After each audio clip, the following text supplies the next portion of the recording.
Ibu, kita ada sedikit wawancara sedikit ini tentang pengambilan keputusan, Ibu. Saya ingin bertanya kepada Ibu tentang cara-cara pengambilan keputusan. Yang pertama, bagaimana Ibu mengidentifikasi kasus-kasus yang merupakan dilema etika ataupun dilema moral, Ibu? Oh, mengenai dilema etika, baiklah. Kalau dilema etika ini itu biasanya artinya itu suatu kasus yang bertentangan antara dua hal yang benar. Jadi yang sama-sama punya dasar yang sesuai dengan etika. Jadi diumpamakan misalnya kehadiran siswa ke sekolah harus tepat waktu. Tapi pada saat itu hari hujan ya. Jadi pada saat hari hujan cara mengidentifikasinya itu yaitu dengan mengetahui dulu sebab-sebab masalah itu muncul. Jadi kita itu tidak bisa itu langsung memvonis bagaimana anak itu keterlambatannya. Jadi kita tahu dulu yaitu masalah yang muncul pada hari itu. Ini pertanyaan berikutnya nih, Bu. Bagaimana Ibu menjalankan pengambilan keputusan di sekolah, Bu? Terutama untuk kasus-kasus yang mempunyai dua kepentingan yang berbeda, tapi sama-sama benar dan sama-sama mengandung nilai yang kebajikan. Cara mengambil keputusan itu yaitu biasanya ketika dua kepentingan itu sama-sama benar, maka ada pertimbangan mungkin dengan musyawarah kita dahulu sehingga kita mendapatkan solusi yang terbaik untuk masalah tersebut. Untuk mengatasi langkah-langkah nih, Bu, mengatasi masalah tersebut, langkah-langkah yang ataupun prosedur yang biasa Ibu lakukan selama ini seperti apa? Biasanya langkah-langkah untuk mengambil keputusan itu pertamanya adanya musyawarah, adanya pertimbangan, adanya kerjasama antara warga kita sekolah. Nah, itu mungkin langkah-langkah untuk menyelesaikan ataupun mengambil suatu keputusan. Jadi ada kerjasama, Bu, ya? Jadi setelah itu baru kita ambil keputusan itu. Jadi keputusan itu tidak bisa kita ambil secara pribadi saya, tapi kita musyawarahkan dulu dengan warga sekolah. Jadi dengan adanya musyawarah, dengan adanya keputusan, maka terjadilah kerjasama yang baik. Nih, selama ini, Bu, selama mengambil keputusan di sekolah, yang Ibu anggap efektif lah dalam mengambil keputusan pada kasus-kasus dilema etika ini seperti apa? Biasanya hal yang efektif di dalam mengambil keputusannya yaitu dengan adanya musyawarah, kerjasama dan pertimbangan dari ditemukan solusi yang bisa diterima dari kedua belah pihak.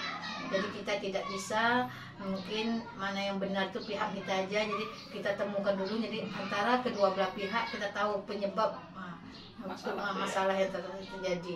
Jadi jangan kita aja kan, kita apa, jadi kita panggil dulu, kita adakan pertemuan, kita ada pertanyaan sama yang bersangkutan. Jadi dengan adanya itu keputusan itu tidak sebelah pihak aja, jadi kita tahu semuanya. Maka dari itu perlu juga musyawarah lagi kan. Jadi untuk menyelesaikan itu ya kita tidak perlu istilahnya kepentingan kita aja dulu. Ini adanya nanti antara anak ataupun wali murid, jadi ada kerjasama kita.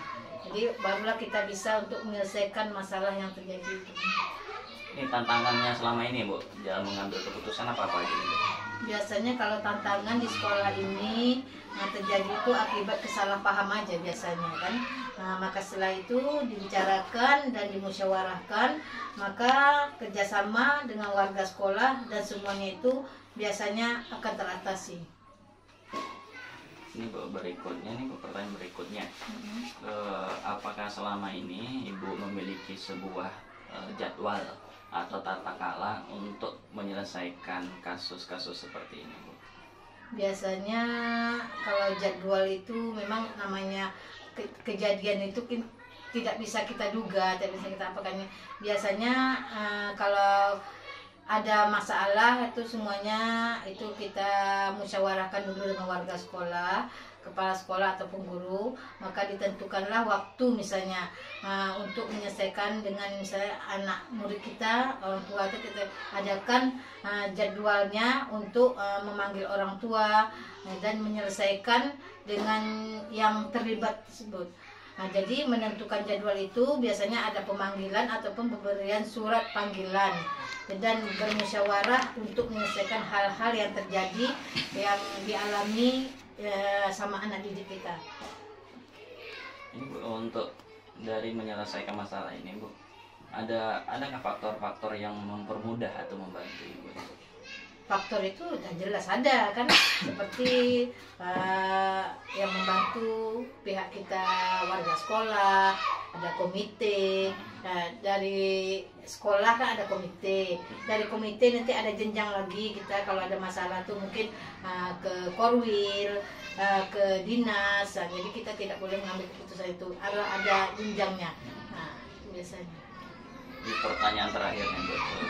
Pembelajaran yang bisa Ibu ambil dari pengalaman mengambil keputusan selama ini Bu? Biasanya pengalaman yang saya ambil untuk menyelesaikan keputusan itu, kita itu jangan terlalu gegabah ataupun terlalu ada sifat ego kan. Jadi semuanya itu perlu tenang, perlu musyawarah, dan perlu juga kerjasamanya. Jadi kita jangan keputusan itu ataupun kita ambil sebelah pihak aja. Jadi kita tidak boleh mengambil keputusan seenak kita aja. Jadi semua itu kita perlu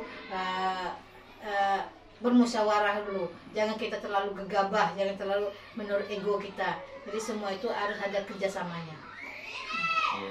Iya, itu aja Bu untuk hari ini. Semoga kedepannya lebih lancar lagi Bu ya. Alhamdulillah, mudah-mudahan sekolah kita ini sukses, sekolah kita ini tidak ada masalah, semuanya teratasi dengan baik, dan kerjasama, yang penting kerjasama antara guru dan kepala sekolah, dan warga sekolah, komite sekolah, orang tua sekolah. Jadi semuanya kita jaga dengan erat supaya semuanya sekolah kita ini aman, tentram, ibaratnya sekolah kita ini rumah kita yang kedua.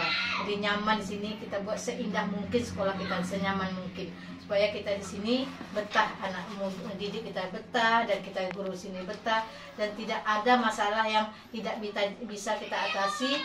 Jadi semoga sekolah kita ini tetap sukses, jaya, dan maju terus. Amin.